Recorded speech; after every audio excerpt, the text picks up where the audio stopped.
할렐루야. 오늘도 말씀 속에서 우리를 찾아오신 하나님 만날 수 있기를 축복합니다. 제가 설교 준비를 하면서 전에 읽었던 책 한 권을 꺼내보게 되었습니다. 그런데 그 책 안에 이런 빛바랜 메모지 한 장이 있었는데요, 이런 글귀가 적혀 있었습니다. 사랑할 수밖에 없는 당신께, 지난달에도 너무 고생 많았어요. 생활이 결코 만만치 않지만 당신만 옆에 있으면 늘 든든해요.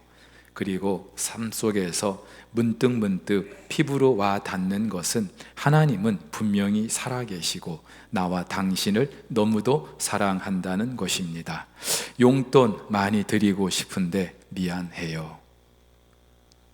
누구 편지일까요?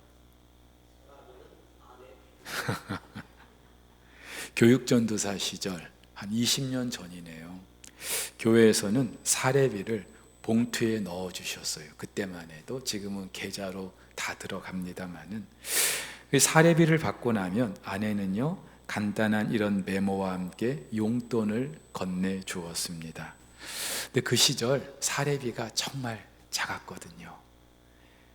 그리고 그 돈에서 헌금 떼고 나면 별로 남는 것도 없었어요. 그런데도 아내는 꼭 저의 용돈을 챙겨 주었고요, 그러면서 꼭 고맙다는 인사를 해 주었습니다. 용돈보다도 아내의 그 편지가 제 마음을 더 따뜻하게 해 주었습니다. 그런데 지나고 보니까 그때마다 아내는 전혀 다른 선택을 할 수도 있었겠다 싶었습니다. 이를테면 불평과 불만이죠. 아니, 왜 이렇게 사례비가 적은 거야? 그렇죠? 그리고 왜 하필 신학생과 결혼해가지고 이렇게 어렵게 살아야 하지? 생각할 수 있었을 거예요. 불평이 나올 수 있었을 거예요. 그런데 아내는 감사를 선택했고요, 그 선택이 가져온 결과는 이루 헤아릴 수 없습니다. 여러분, 인생은 선택의 연속이라고 하죠. 그래서 철학자 사르트르는 인생은 출생, birth에서 죽음, death, 그 사이의 선택, choice라고 말합니다. B와 D 사이의 C가 우리 인생이라는 거예요. 당연히 그 선택의 결과가 인생의 질을 결정하겠죠. 이 말은 우리 인간의 행복과 불행은 선택의 결과라는 겁니다. 환경이나 조건이 아니에요. 그렇기 때문에 살면서 어떤 선택을 하는가, 그 순간 우리는 가장 많은 스트레스를 받죠. 일명 선택장애, 결정장애라는 말도 있는 거예요. 그런데 인생의 행복과 불행을 선택하는 그 결정, 그것은 그렇게 거창하지도 않고 어렵지도 않습니다.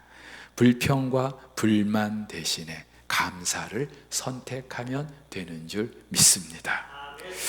오늘 본문 말씀 너무나 잘 알고 있죠. 항상 기뻐하라, 쉬지 말고 기도하라, 범사에 감사하라. 근데 여러분, 생각해 보면은 정말 불가능한 것 같아요. 여러분, 항상 기뻐할 수 있습니까? 설교할 말이 없네.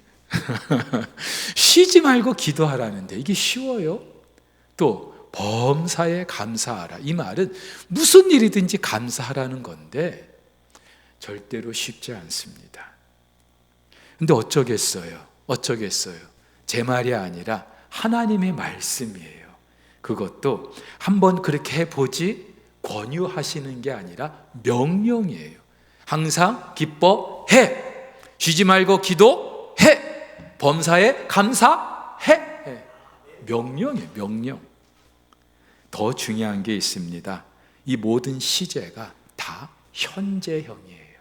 당연하죠. 명령형이니까 현재형이 될 수밖에 없어요. 무슨 말이냐면 지금 당장 그렇게 하라는 거예요. 다시 말해서 내년에 그렇게 하라는 게 아니에요. 형편이 좋아지면 감사하라는 게 아니에요. 시간이 있으면 기도하라는 게 아니에요. 지금 하라는 겁니다. 이유가 있습니다. 기독교 예배는요, 모두 다 현재형이기 때문에 그래요. 여러분, 오늘 바울이 기뻐하라, 기도하라, 감사하라, 이게 뭐예요? 이게 예배인 거예요. 그렇죠? 기뻐하고 기도하고 감사하는 것, 이것이 우리가 하나님께 올려드리는 예배인 거예요. 근데 우리의 예배는 항상 현재형입니다. 이유가 있어요. 여러분, 우리의 예배는 과거를 기억하는 것이기 때문에 그렇습니다. 하나님께서 이스라엘 백성들에게 유월절, 오순절, 그리고 초막절, 이 세 절기를 지키게 하셨어요. 근데 이 세 절기의 가장 공통점은 과거의 출애굽 사건을 기억하게 하시기 위함이었습니다. 오늘 우리의 예배 역시 지난 2000년 전 십자가에서 우리를 대신하여 죽으신 예수 그리스도의 그 구속의 은혜를 기억하면서 하나님께 드리는 거예요. 특히 우리 주님께서는 성만찬을 행하시면서 당신을 기념하라고 말씀하셨습니다. 이 기념하다, 헬라어로 아남네시스라고 하는데요, 이 단어의 의미는 단순히 과거를 그냥 기억하고 회상하는 정도가 아니라 과거의 것을 지금 이곳으로 끌고 와서 여기서 그것을 누리라는 말이에요. 여러분, 우리의 예배는 단순히 2000년 전 예수 그리스도의 그 십자가 사건을 기억하는 정도가 아니라 그 십자가 사건을 지금 이 자리로 끌고 와서 그 은혜를 누리는 것, 이것이 예배인 줄 믿습니다. 그런데 여러분, 이렇게 우리 그리스도인들이 과거를 기억하고 과거의 것을 끌고 와서 오늘 여기서 하나님께 예배할 때 우리에게 주어지는 선물이 있는데요, 바로 소망이라는 거예요. 소망, 비전이 생기는 거예요. 과거에 나를 인도하시고 도와주신 하나님을 오늘 여기서 만나고, 그 하나님 때문에 우리는 아직 오지 않은 미래에도 하나님께서 우리에게 어떤 은혜를 허락해 주실 것인지 우리는 소망할 수 있는 줄 믿습니다. 이걸 라틴어로 프로랩시스라고 하는데요, 이 단어 역시 그냥 과거를, 미래를 그냥 막연히 소망하는 게 아니라 미래의 것을 지금 이 자리로 끌고 와서 여기서 우리가 하나님께 감사하는 거예요. 사랑하는 우리 성도 여러분, 기독교의 신비는 과거와 미래가 오늘 여기서 만나는 것인 줄 믿습니다. 그래서 우리 찬양도 있잖아요. 하나님 한 번도 나를 실망시킨 적 없으시고 언제나 공평과 은혜로 나를 지키셨네. 과거형이죠. 과거. 그렇죠? 과거의 것을 우리가 기억하는 거예요. 근데 그 과거의 은혜를 우리가 묵상하면서 오늘 감사하면서 우리가 어떻게 찬양합니까? 이후에도 영원토록 나를 지키시리라 확신하네. 할렐루야. 과거의 것을 끌고 와서 오늘 여기서 감사하는 행위는요, 미래에 있을 우리 그 하나님 주실 은혜를 미리 끌고 와서 감사하는 그 예배가 되는 거예요. 그래서 우리의 예배는 항상 현재형인 거예요. 무엇보다도 오늘 본문의 말씀을 현재형으로 말씀하시는 이유가 있는데, 하나님은 항상 옳기 때문에 그렇습니다. 오늘 본문에 항상 기뻐하라, 쉬지 말고 기도하라, 범사에 감사하라. 그러면서 바울이 뭐래요? 이것이 너희를 향한, 그리스도 예수 안에서 너희를 향한 하나님의 뜻이니라. 하나님의 뜻이니라. 다시 말해서 이것이 우리가 살 수 있는 길이고 우리의 행복을 위한 거라는 거예요.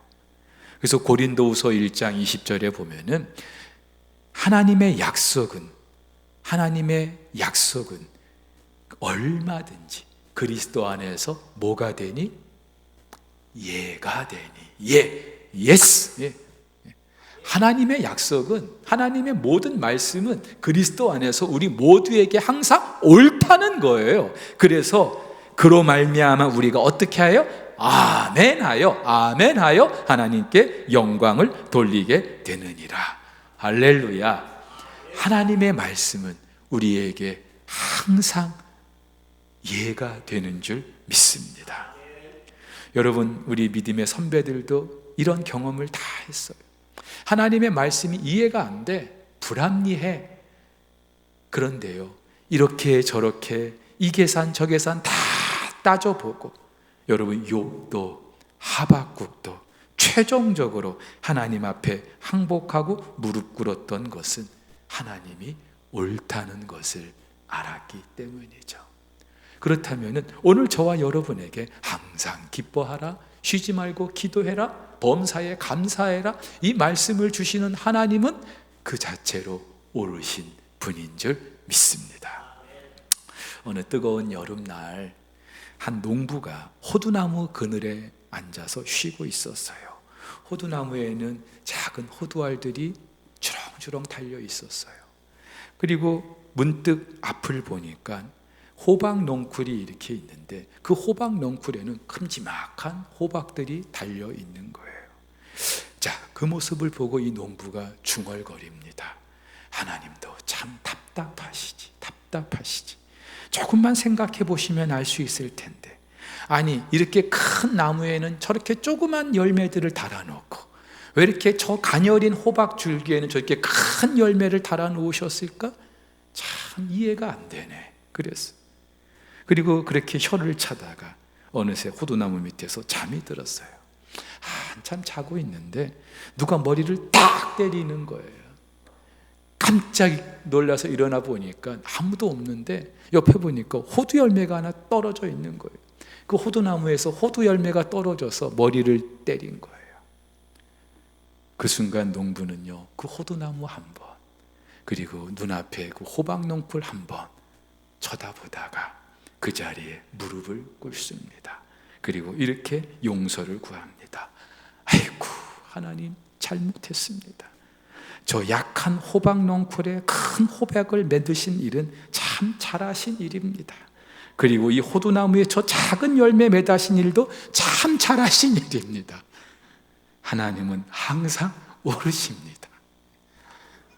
여러분, 그 호두나무에 호박이 달렸으면 어떨 뻔했어요. 그렇죠? 여러분, 하나님은 이해할 수 없어도 항상 옳으신 분임을 믿습니다. 더 중요한 것은 그게 우리의 행복을 위한 거예요. 그래서 오늘 이 말씀을 현재형으로 말씀하신 또 하나의 이유가 있습니다. 하나님은요, 지금 이곳에서 그 은혜를 누리기 원하십니다.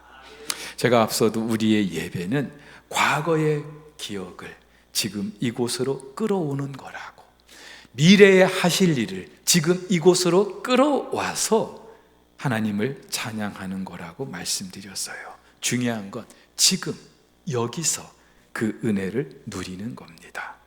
여러분, 지난 과거는 더 이상 나의 것이 아니에요. 앞으로의 미래도 내 것이 아닙니다. 그렇다면 우리가 온전히 누릴 수 있는 시간은 지금 현재뿐이에요. 지난 5년 전이죠. 백상 및 그 예술 대상에서 TV 부문 대상을 수상한 김혜자 씨, 이분이 그 대상을 수상하고 그 소감을 말하는데 그게 너무나 감동이에요. 잠시 한번 좀 그 수상 소감을 우리가 듣도록 하겠습니다. 뭐라고 말합니까?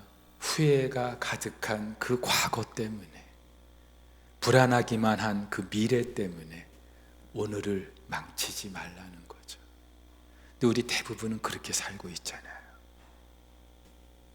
많은 사람이 죽음을 앞두고 때늦은 후회를 한다고 합니다. 근데 이 죽음을 앞둔 사람들이 들려주는 후회는요, 그렇게 거창하지 않아요. 어쩌면 우리가 마음만 먹으면 얼마든지 할 수 있는 아주 단순한 것들이에요. 근데 그 중에 가장 중요한 게 뭔지 아세요?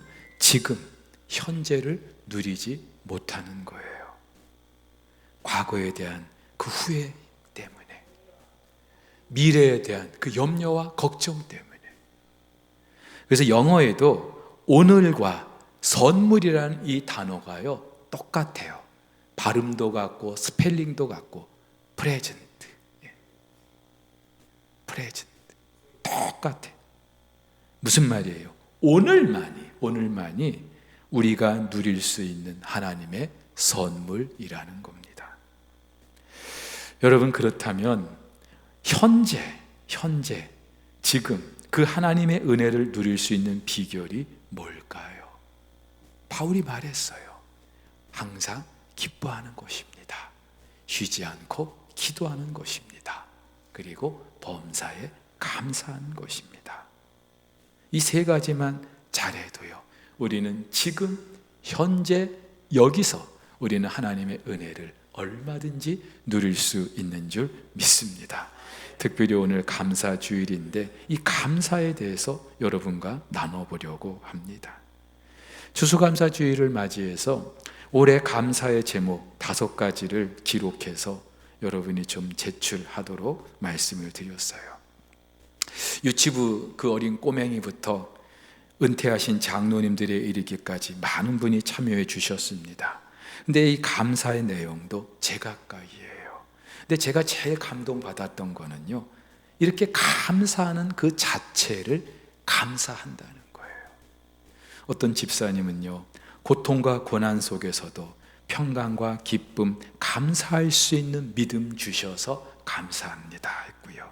어떤 청년은요, 불만보다 감사로 살아가게 하심을 감사합니다. 또 어떤 청년도 감사해야 할 환경에 놓이게 하신 것 감사합니다. 전에는 몰랐는데 생각해 보니까 내가 참 감사할 게 많다 이 말이죠. 어떤 권사님은 감사의 기도가 멈추지 않게 해주셔서 감사하다고요.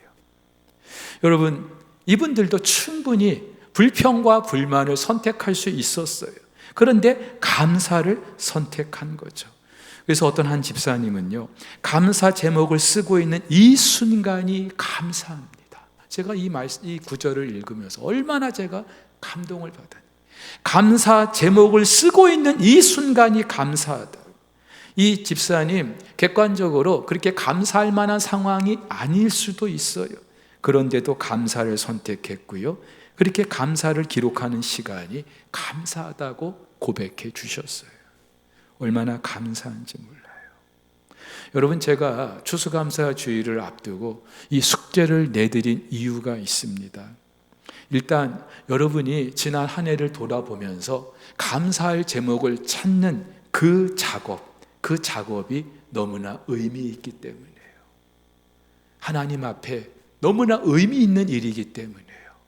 그리고 그 감사 제목을 찾는 동안 내 마음은요, 항상 기쁘고 즐겁고 행복하기 때문이에요. 같은 상황이라도 문제로 보면서 두려움과 걱정과 불평과 감사가 그 염려로 보낸다면은 내 마음이 행복하지 않을 거예요.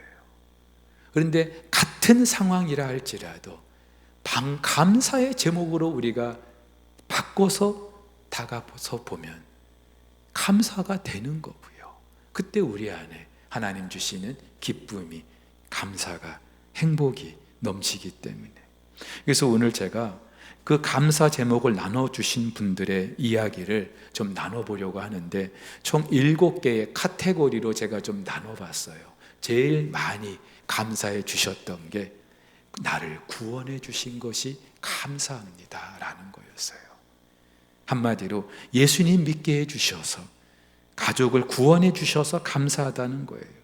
어떤 분은 오랫동안 신앙생활을 쉬고 있었는데 다시 나를 하나님의 자녀로 불러주셔서 감사합니다 했고요.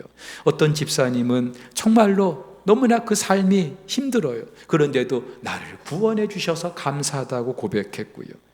어떤 집사님은 지난 세례식에서도 우리가 알 수 있었습니다마는 친정어머니, 시어머니 학습받고 세례받게 한날 한시에 얼마나 감사한 일이에요.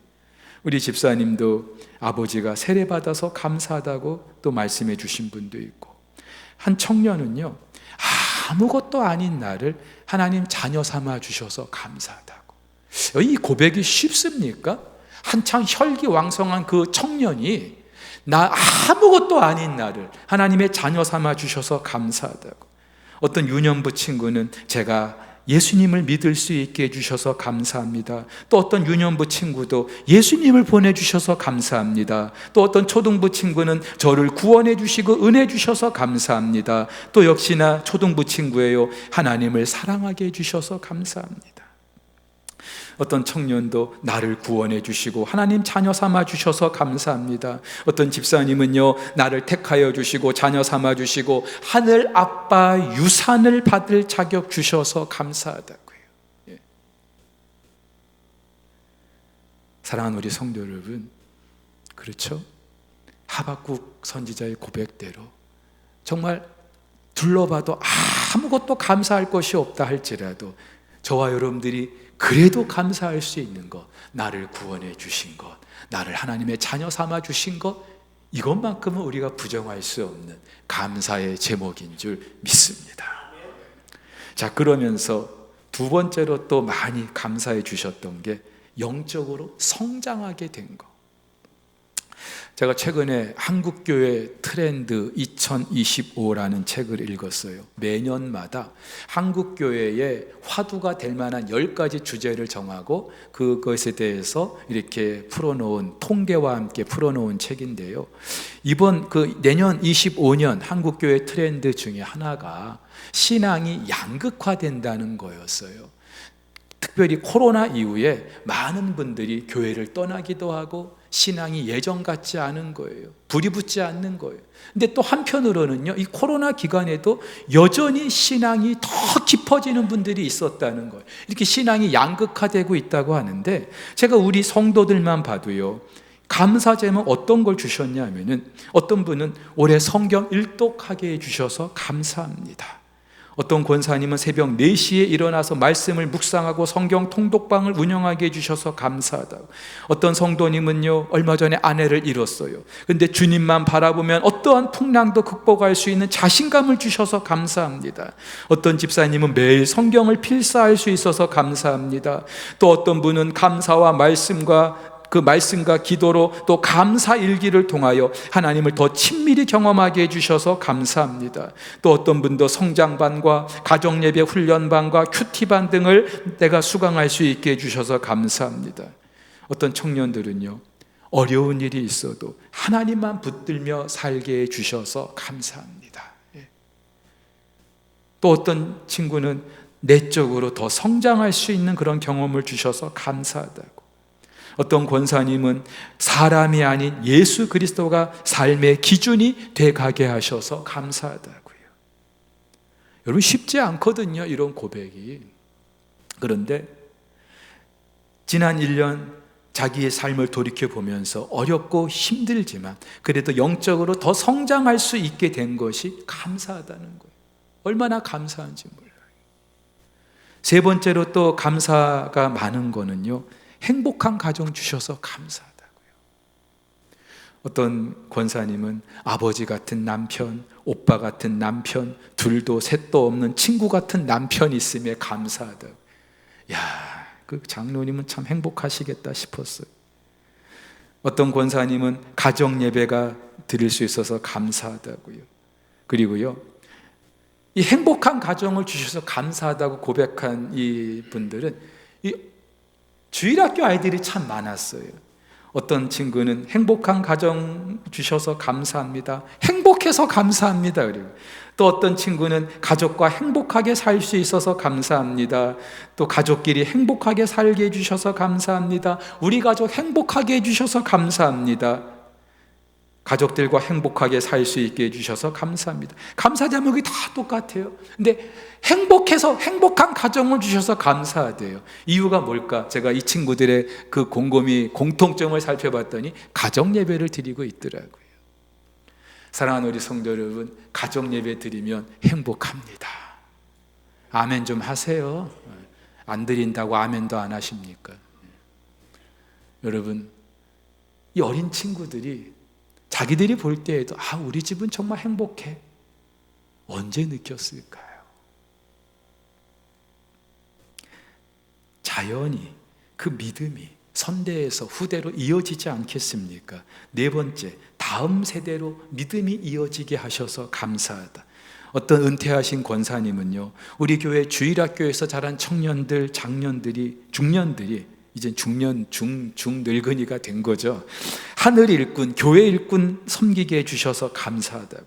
그렇죠? 이 권사님 볼 때 코 흘리게 아이들, 꼬맹이들이 어느덧 커가지고 교회의 중추적인 일꾼들이 돼 있는 걸 보면서 감사한 거예요.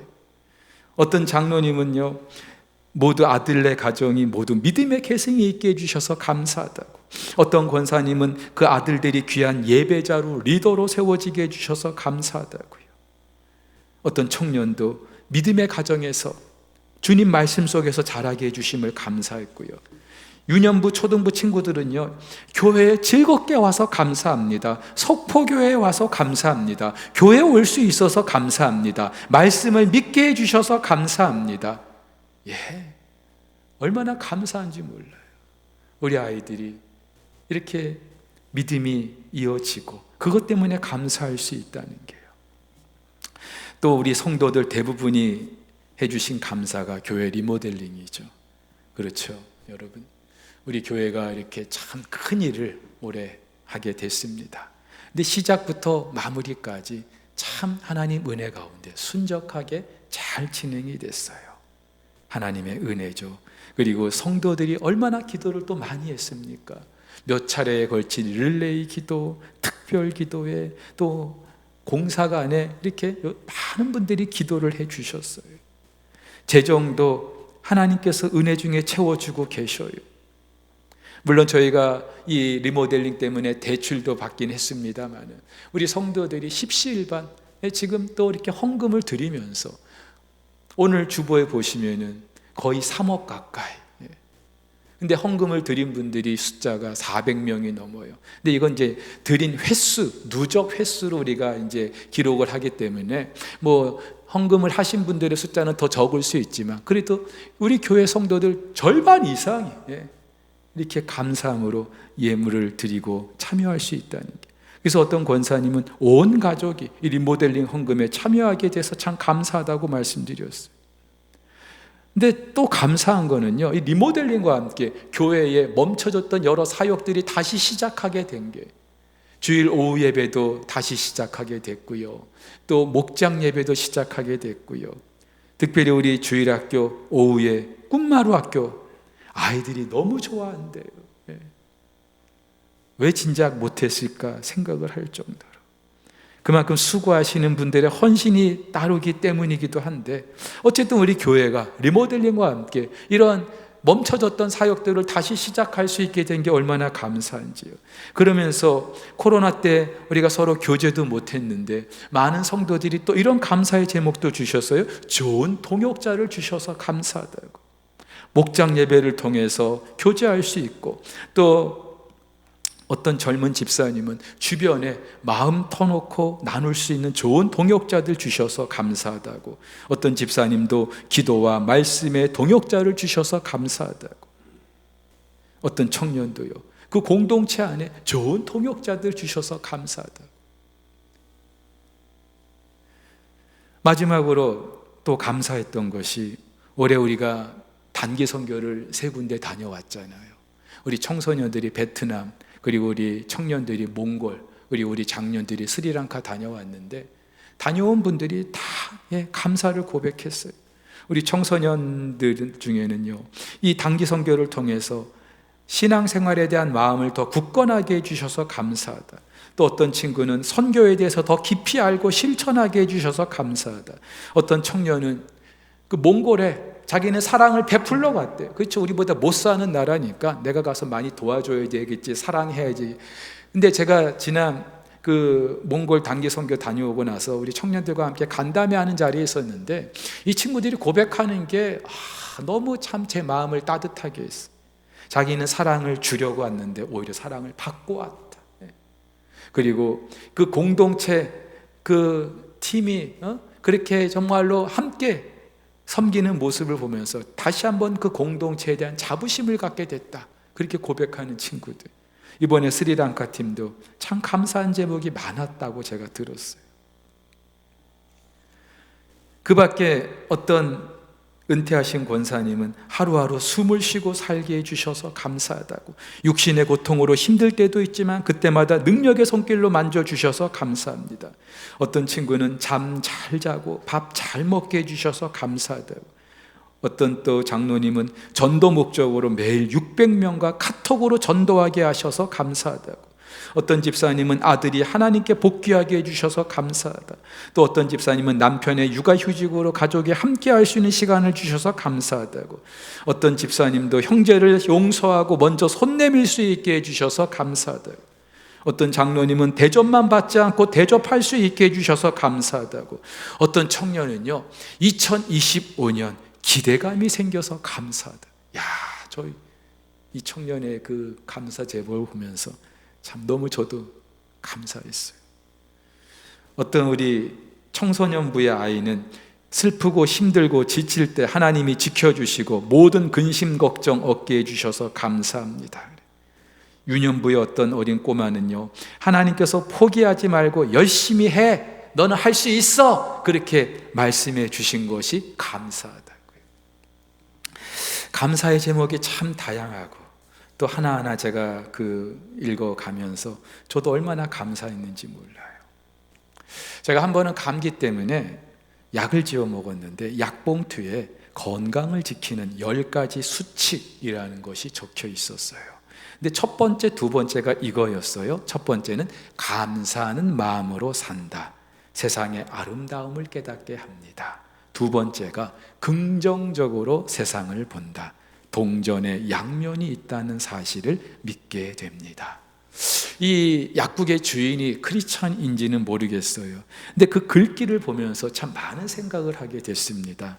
여러분, 감사는요, 믿는 사람이건 믿지 않는 사람이건 모든 사람에게 그 삶의 질을 높여주는 절대 요소라는 거예요. 근데 이거는요, 반드시 감사를 선택할 때 주어지는 것입니다.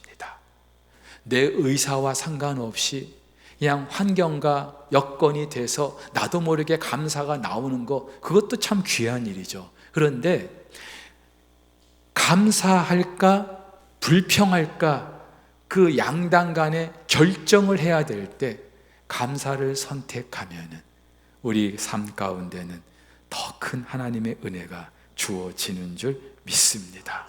그리고 이런 선택의 과정이 이어지면 어느새 나도 모르게 세상과 이 상황을 바라보는 눈이 바뀌게 돼요. 전에는 그것 때문에 못 살겠다고 생각했는데, 예? 그러려니 그렇게 생각하게 되고요, 마음이 넓어지고요, 누군가를 품게 됩니다. 전에는 그 사람의 잘못만 보여, 그래가지고 그 잘못을 지적하고 비판하기 바빴는데, 이렇게 마음이 넓어지면은요, 누구라도 품을 수 있게 돼요. 판화로 그림을 그리는 판화작가 이철수 씨라는 분이 있는데, 이분의 작품 가운데 가을 사과라는 게 있어요. 근데 이 가을 사과를 하나 딱 그려놓고 글귀가 무엇이냐면은 사과가 떨어졌다, 만유인력 때문이란다, 그러면서 때가 되었기 때문이지.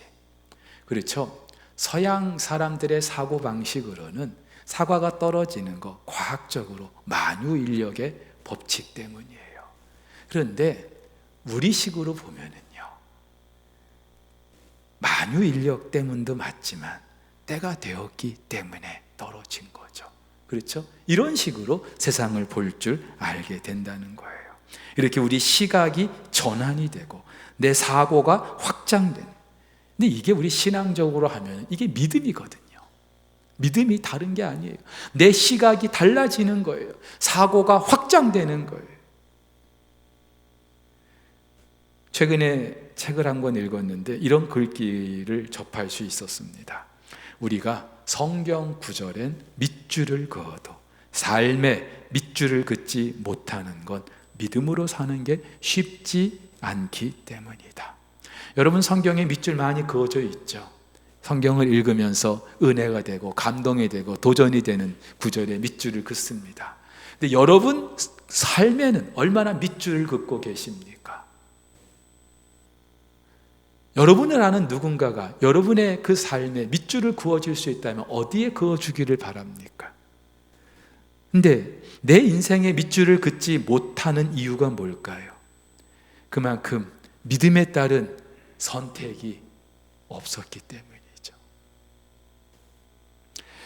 낙심할 필요가 없습니다. 이제라도 감사의 선택이 많아지면 우리의 인생에도 많은 밑줄을 긋게 될 줄로 믿습니다. 오늘 또 한 번의 추수감사주의를 맞이해서 감사를 선택하는 이 믿음의 행위, 여러분, 믿음이 다른 게 아니에요. 감사를 선택하는 그 자체가 믿음이에요. 그리고 이 믿음의 행위를 통하여 우리는 오늘 여기서 하나님 나라를 누리게 되는 줄 믿습니다.